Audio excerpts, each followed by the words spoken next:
Hey everyone, just wanted to talk about this fridge freezer in the Suntrac 600. It is runs on 12 volts. Some elk meat I put in here a couple days ago.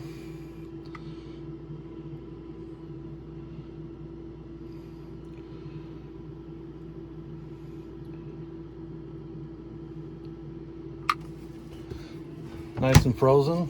Kind of impressed for a 12 volt fridge freezer.